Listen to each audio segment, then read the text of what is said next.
I'm just gonna settle the city here on the next turn. Let's build our first theater square. It's gonna give us 3 extra culture per turn. It's gonna make our borders grow faster. It's gonna give us all of these civics we've been exploring faster. We've been researching faster. And Warwick is going to start getting farmers.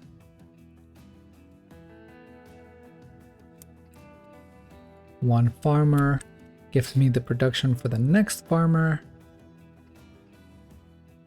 And so on and so forth. Now we've gotten this grazier, which is another type of worker unit. And this one is the one that lets us build pastures, but I've just realized we don't actually have access to the pastures yet. We will to this one in 6 turns. But I don't know if I want to wait that long. I think we can actually use another fisher around here. It's going to let us improve all of these crab tiles, which will give us a little bit more food for Warwick. Yeah, I like that. It's only going to take 2 turns in Ipswich. Let's get another farmer in the meantime and finish building that fisher in the next turn. Oof, Toowoomba is starting to look a little rough, and it is because we have exceeded our housing. We have 8 out of 7 housing, so in 5 turns we're gonna lose some population unless we build something.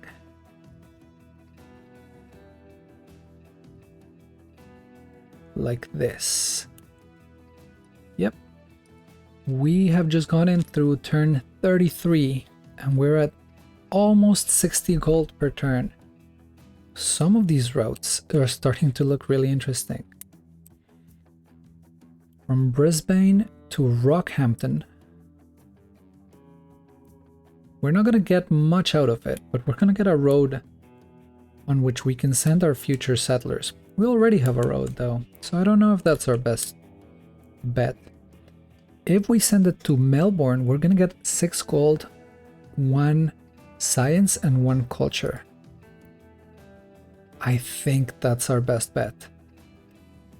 Where could we send this explorer next? I'd like to know what's here. That looks like maybe a good place for another city. This looks like a good place for a city, actually. It doesn't have fresh water, but maybe we're okay with that. On and on. Our army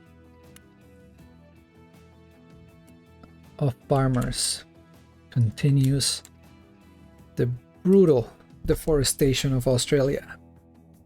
This theater square is not going to be the best one we can build. It's only a +1.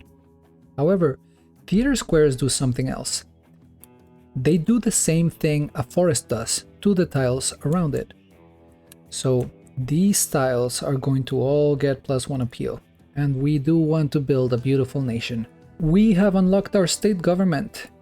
We are no longer under the yoke of British rule.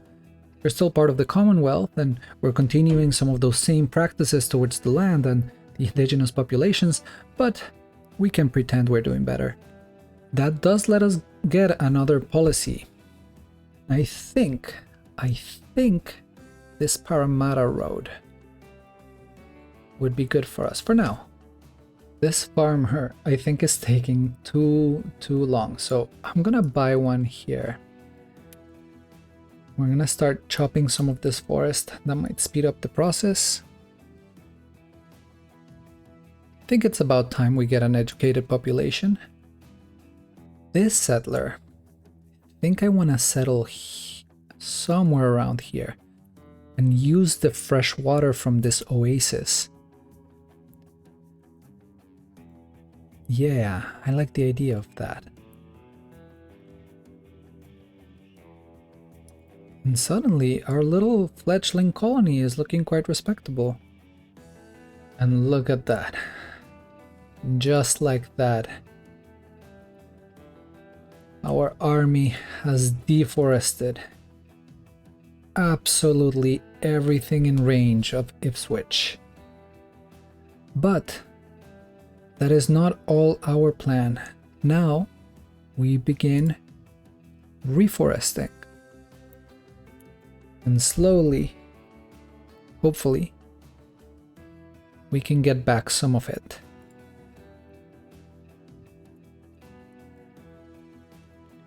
Now these forests are not the same.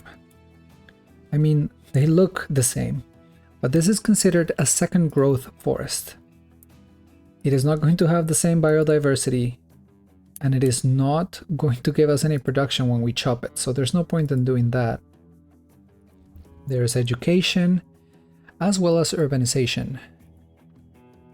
And then our next civic is really interesting. It's the Great War. The inspiration for this civic, which will also give us another settler, is progress to turn 45, and it completes almost all of it. It makes sense.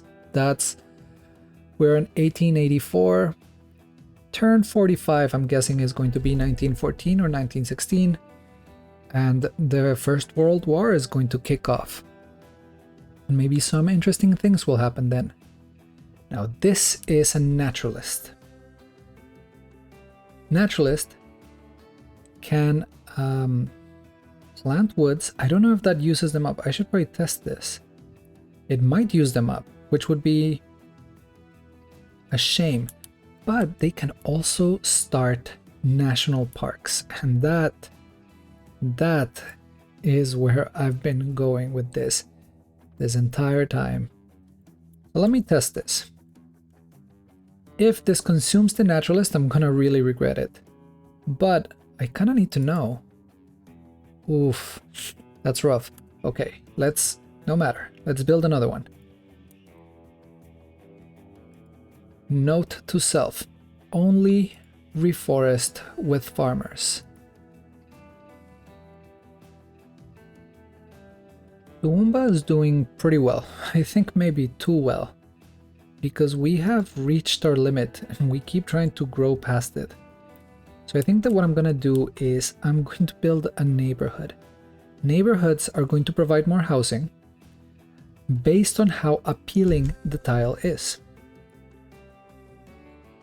So I want to save some of my best appeal houses, my best appeal tiles. But I don't know that I'm doing too much with these ones on the bottom.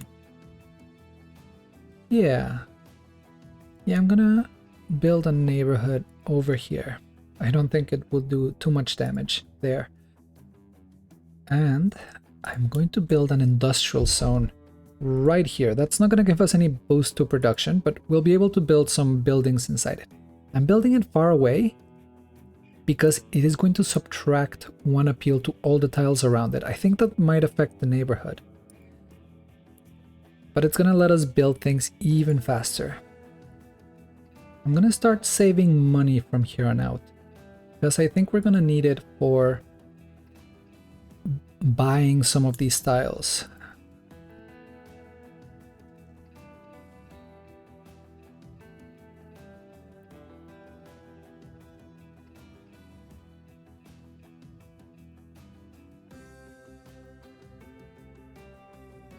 I wouldn't mind the naturalist here.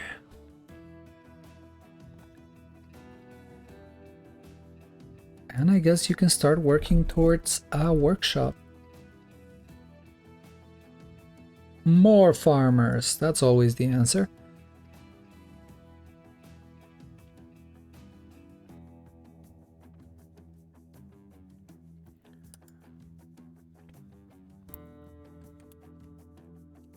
Rockhampton has almost no water. So I think we are going to build an aqueduct right here. Aqueducts are good. because you can build them adjacent to mountains or to rivers, or I think any other source of fresh water. So I think that's gonna fix some of its problems.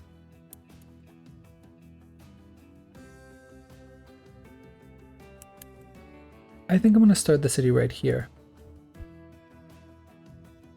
I am not as into this city as I was just a moment ago, but we gotta commit.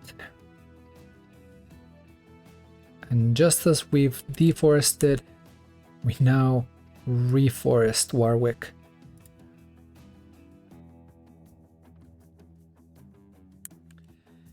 So this is the shape that national parks always need to have in the game. All of the tiles need to be owned by the same city, and all of the tiles need to have an appeal of charming or better. However, this isn't the park I want to build. The park I want to build is right here, and then another one over here, and then another one over here. I want to make a massive national park all around Warwick.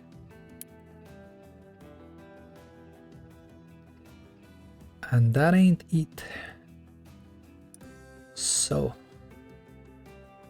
we're just gonna hold off.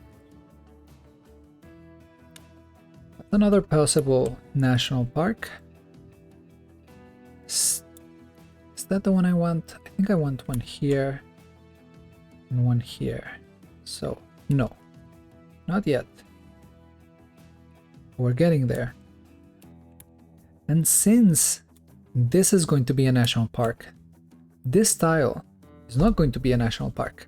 And since it's not protected wilds, I can build something on it. Maybe with this forest, we can build a lumber mill. That's gonna make that tile a little better. These explorers have just been going out into the outback, through the desert. The brave, foolish souls. No! An altercation with a red kangaroo has killed my settler. That settler took so long to get to where it was. This is so frustrated. This is a pretty severe handicap. Now we are one city short.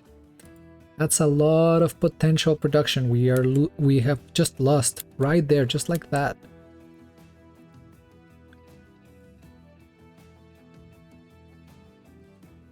But that's the game. Sid Meier giveth, and Sid Meier taketh away. That was a misclick. I wasn't trying to build that there. I actually don't even want this pasture. And I'm going to remove this rock because it has the same effect as removing woods. It's just going to give me a burst of production. And this fisher is just an honorary explorer.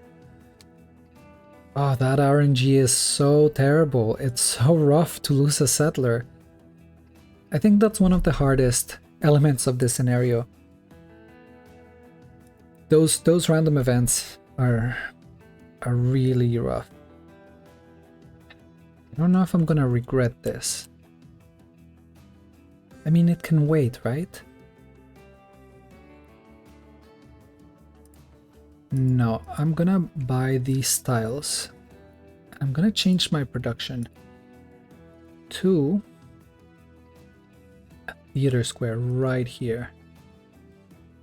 So normally, if I were playing regular Civilization, I would build a campus right here. Mountains give a bonus to campuses. And this one is almost surrounded by mountains. It's also next to the aqueduct. So this is a +7. Our total science production is 37. That's a 20% increase in one turn. That would be so good. But I actually don't think that campuses, or science for that matter, is that important in this mode of the game. So let me think. 1.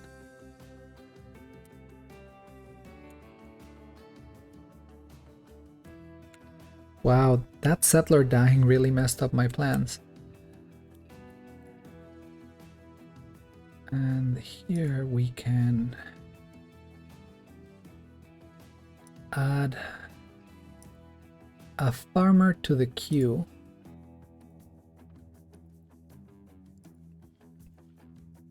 So that we can start working on it right away. Let's start planting some woods.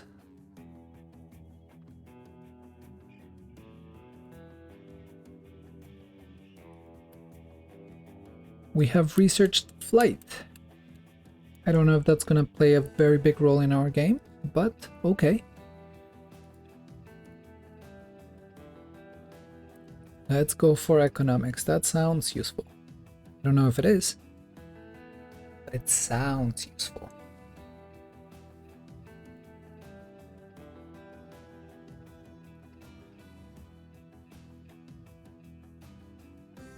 No. And you're gonna sit right here and wait for the national parks to be ready. We actually don't know that I have a use for this prospector. Building quarries or mines will decrease the appeal of the tiles around it, so I think I'm just gonna get rid of it. Oh, now we can build a bank.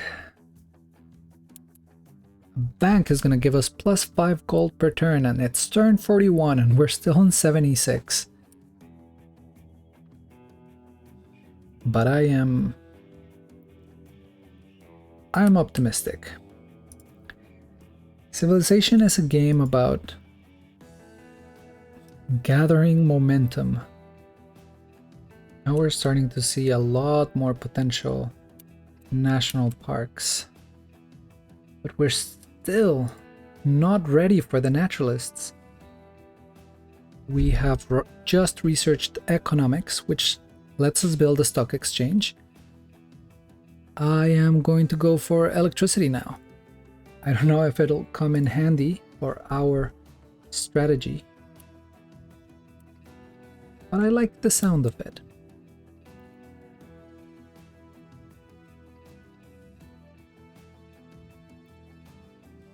Now, why won't you let me...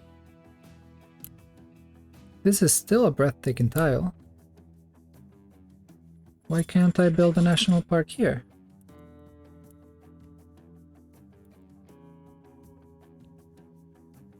That's frustrating.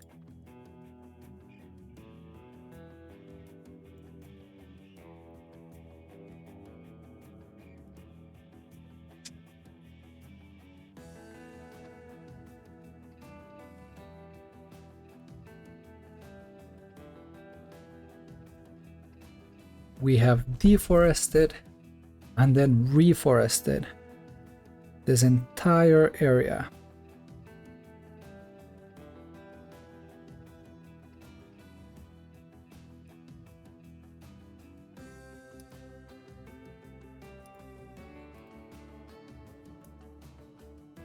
+1? How come? Why can't I build a national park with the desert? That is so strange.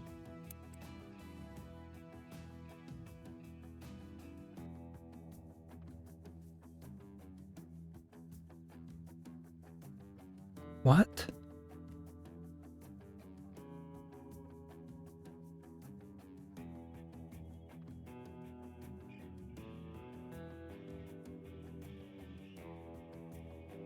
That's frustrating.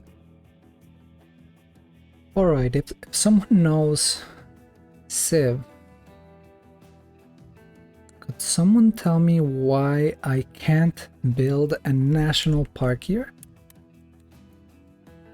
They're all breathtaking tiles. They're all worked by the same city.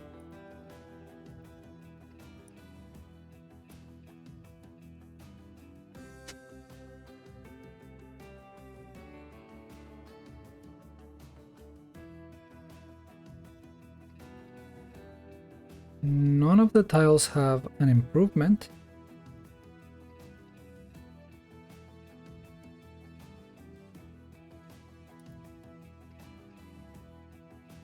Same with this diamond here.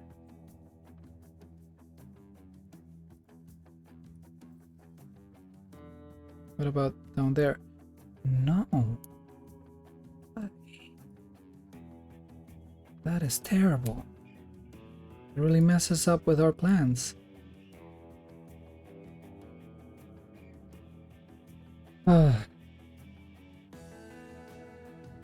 No, I don't want to. I don't.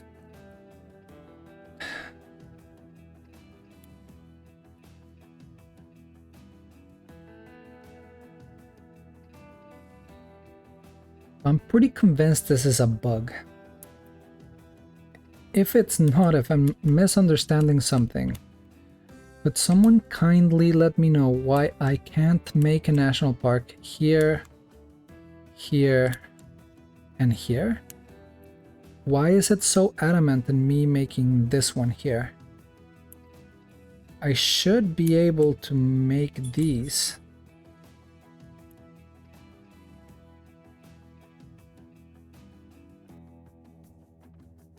Oh, that really sucks. Here we are. It is turn 45 and World War I has begun. Someone somewhere in the Balkans has messed up and has plunged this world into conflict. It is 1911 and we can now undertake the AIF project, the Australian Imperial Forces project, in any of our cities. Instead of building anything, we can now carry out this project. We can carry it out as many times as we want, and when we complete it, we will be getting 10 gold per turn. So right now in Brisbane, this is gonna give us 10 gold every 6 turns. I don't know if that's necessarily worth it just yet. I think we're gonna keep trying to make our little national park based economy work. But we have a couple new civics to research. So aerial services, passenger airlines, and World War II, which is going to happen on turn 53, regardless of what we do. We will be building a national park, but I don't think we'll be building an airstrip, so I think we should try to research this one first. I actually had an idea of what to do about our park layout issue. Let's keep exploring.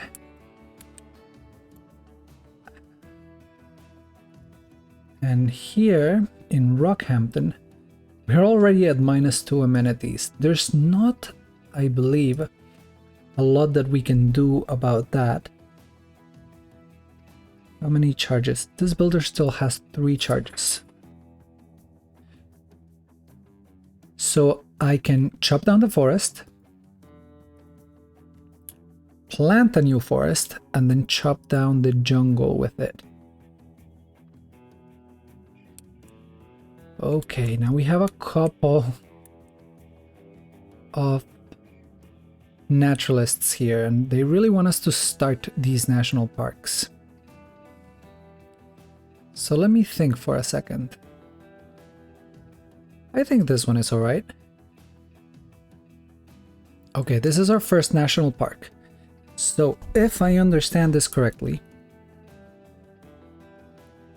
the appeal value of the tiles, which we have been raising by planting woods all around them, the total sum of that appeal should be the total amount of gold per turn that the park will give us. So that's +5, +4, +7, +5. That should be at 21. So this national park right here should give us 21 gold. Let's see. Yep. That is exactly how it works. Awesome. I'm afraid I'm gonna need more farmers. Even at this stage.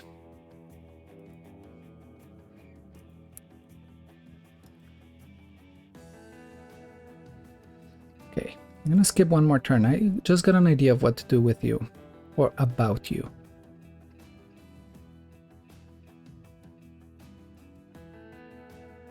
Seven turns is a little bit too long for me. So I'm just gonna buy that tile.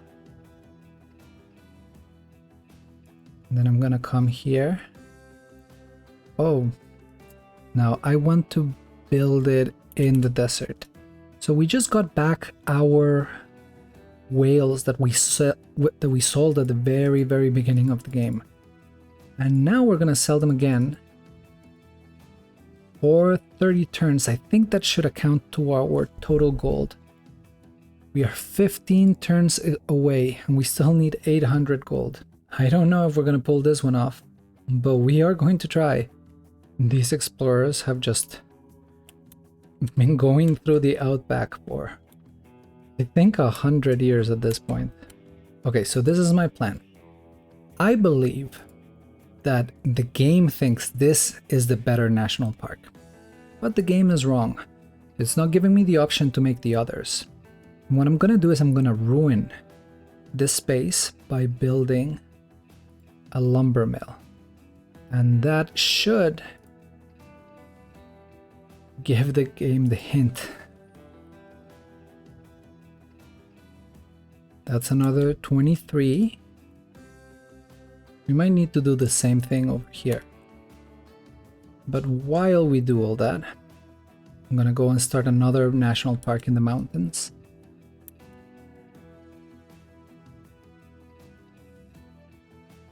Oh, that's not the tile I wanted. Oops.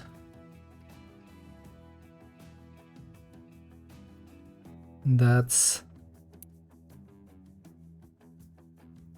yet another national park. And we're at 166. I don't know if we'll get to this in time. Ipswich is currently our city with the best production. And we can complete the IVE training in 5 turns. But I think it's more important to double down on the farmers before we do anything like that. This is a very strange city location. Is this where I want it?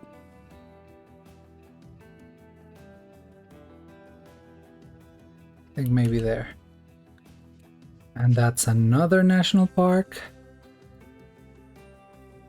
When 2 national parks are adjacent to each other, they just become a giant national park. It's a little hard to see, but this fence and the green line determine where the national park is. Might be easier to see if I turn off the yield icons. Barely. And I believe this is going to be our last city. We are very quickly going to buy a farmer. And we are going to start working on a sewer. Because we only have 4 housing and I think we're going to fill it up really quickly.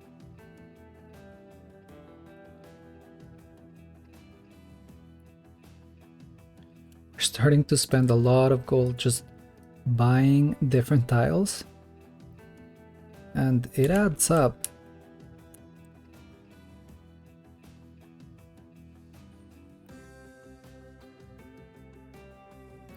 But we are up to 213 gold per turn.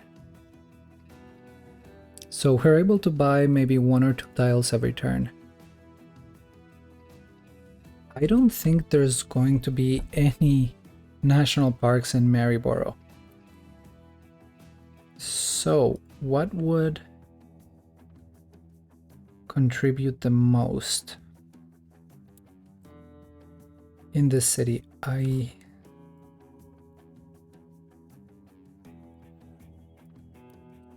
don't know. I think this city was a bad idea. Let's give it a commercial hub.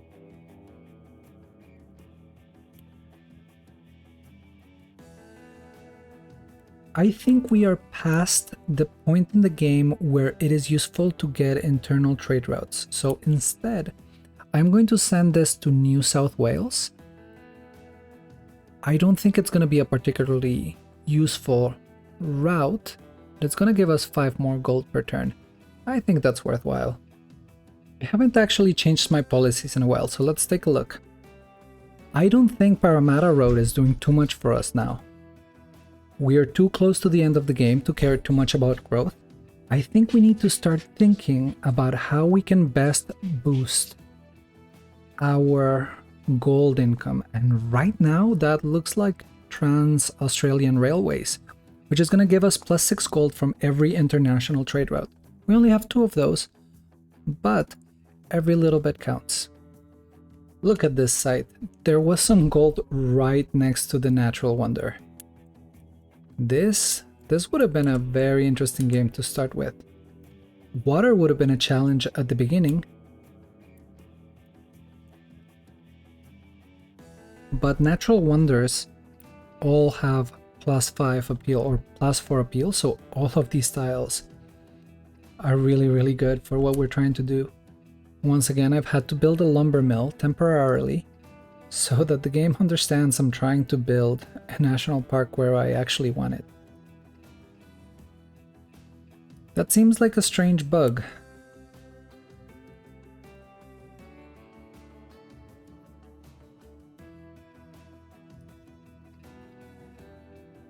But hey, what can you do? That's yet another national park. These are starting to look, they're starting to merge together. So now we have quite an impressive area that's just protected wildland, and that's pretty awesome. This fisher has lived quite a life and yet has not fished a single fish, I don't think. I think it still has all its charges. It does. And yet another national park.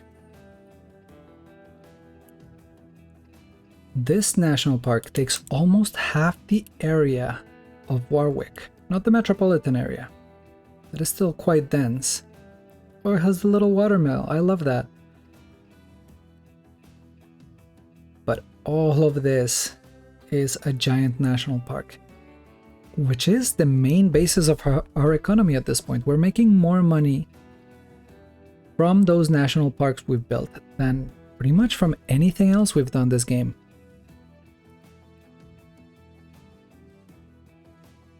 Here we are, turn 53, and now World War II has dropped.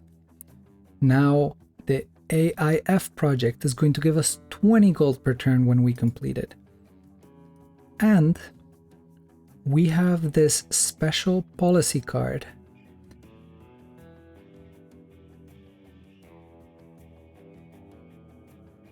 I think that's worthwhile.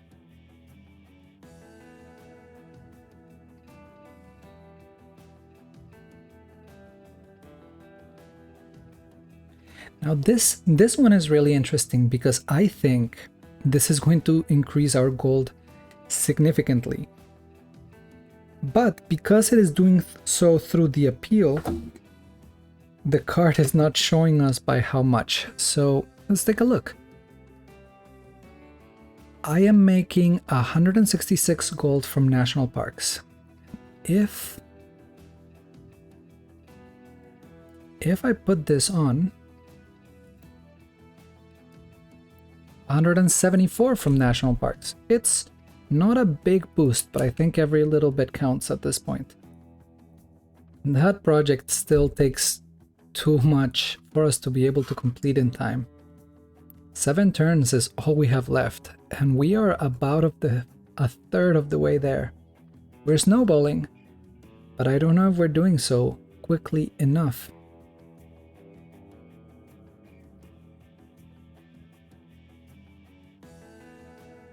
Oh, this bug is driving me crazy. It's so bad.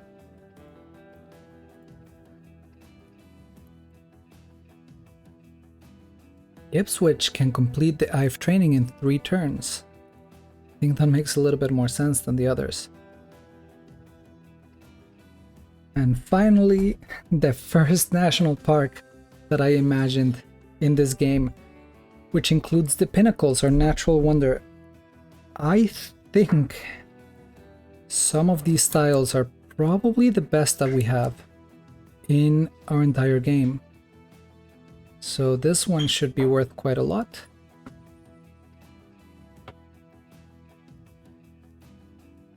Yeah, that's actually really good. I'll take it.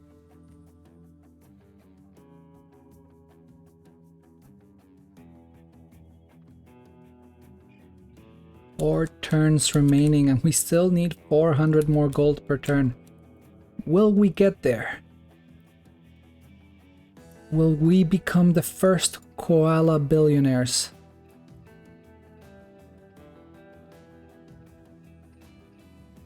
$547 with this one.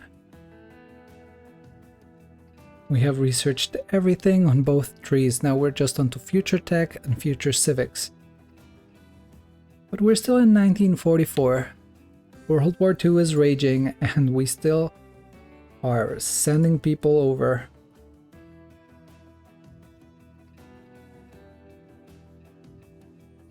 $600 gold per turn.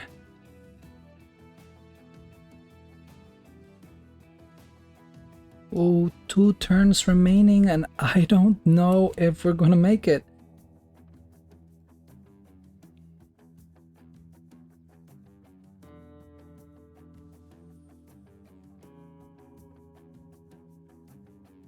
One turn remaining and we're still 200 gold short.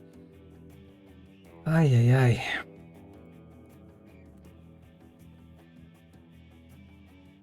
Let me figure this out.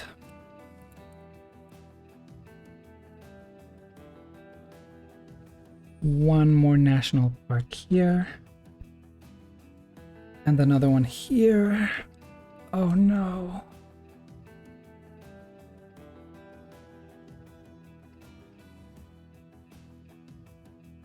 I'm also gonna sell all of my amenities for as much gold per turn as I can.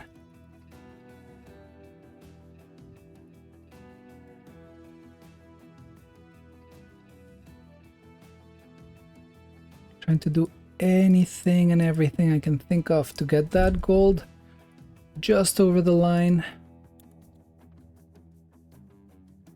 845. This is our last stand. We have 55 more gold. There's an ugly splotch of oil right next to our national park.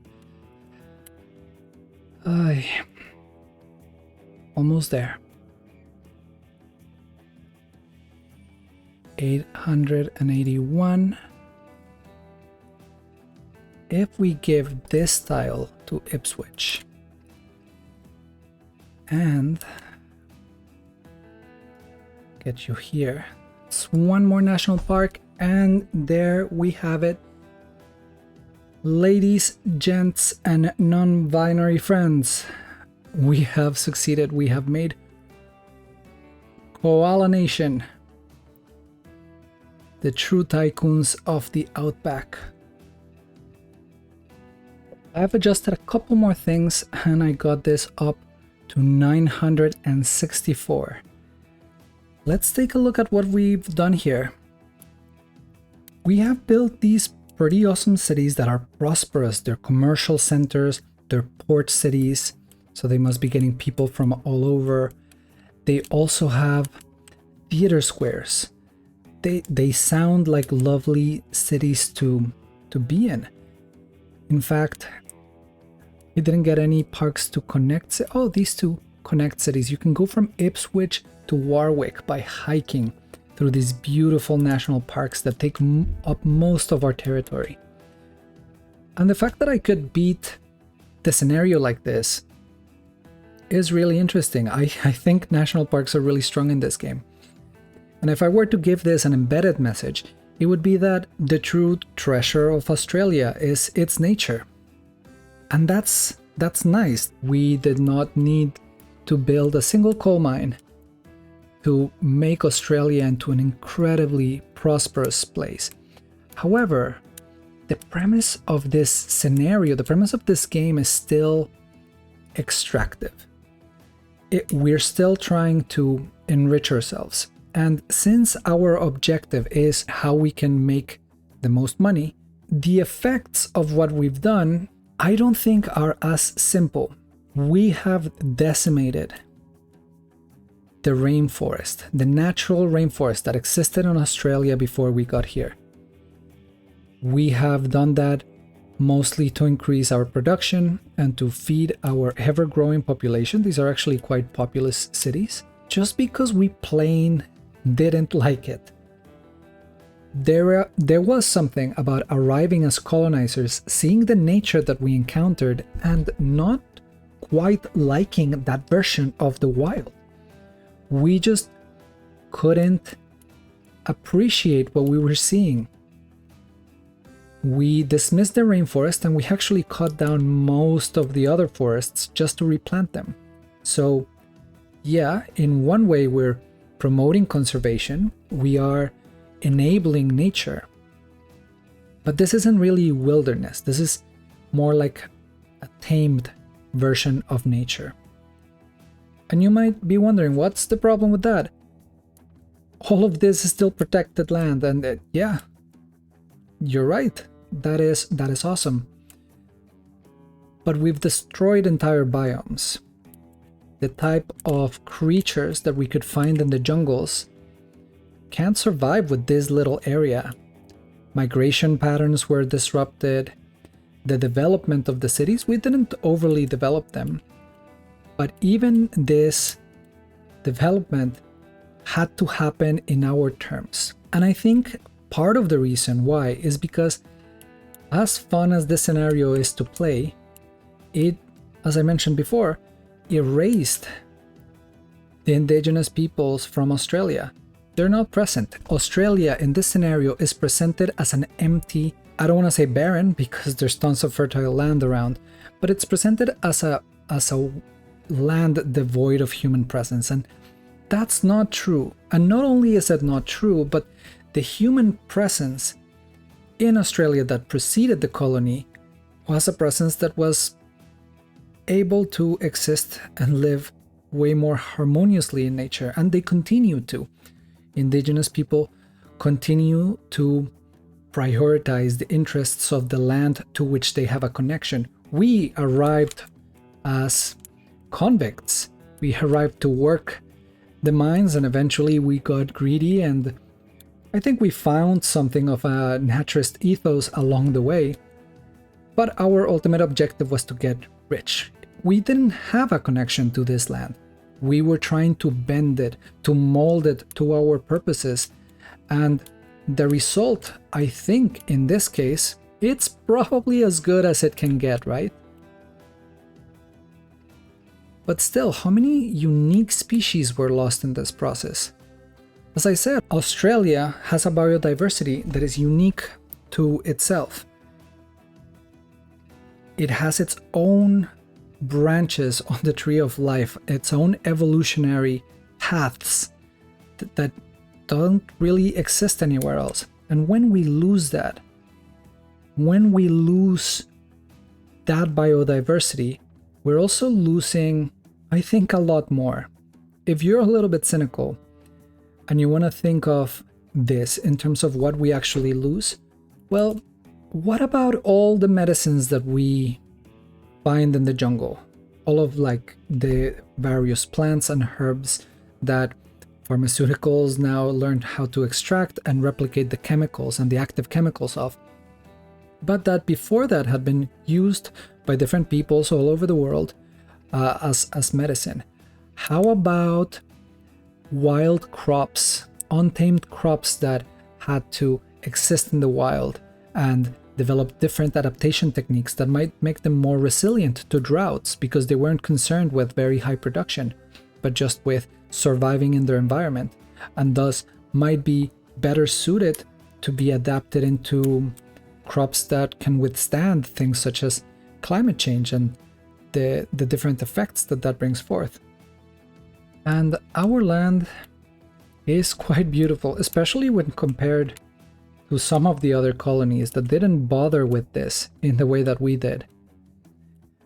I think we did quite a good job of preserving a beautiful version of nature, but the most beautiful version of nature is not the one that we tame, it's the one that exists as it is in the wild.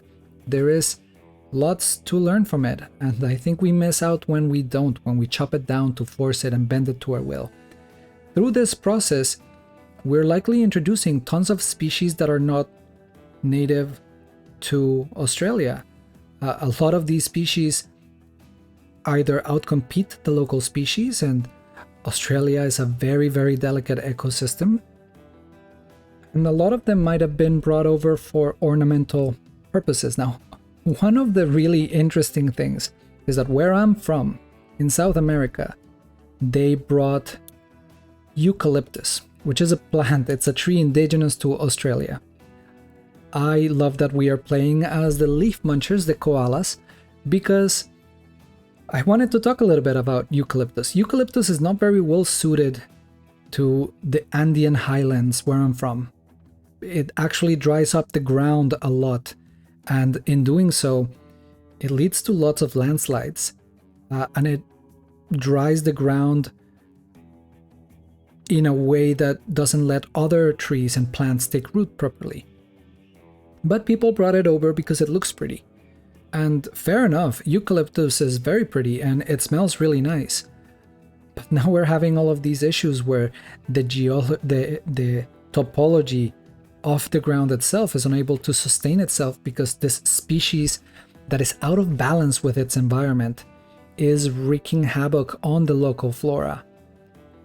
Which is the flora that is suited for that environment, that adds to that environment instead of taking from it. Sometimes introduced species can do a lot of good.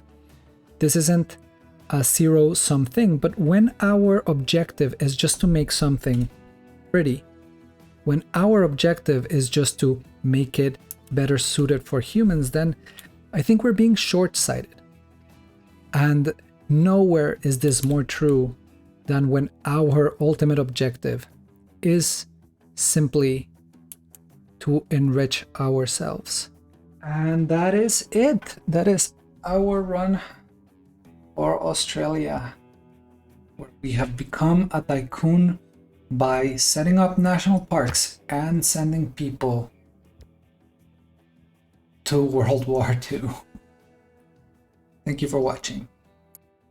If you feel compelled to tell me all the ways in which I messed up my strategy for this scenario, and the ways I might be misunderstanding appeal or getting any number of mechanics in this game wrong, please do so in the comments below, or come share your thoughts on Twitch.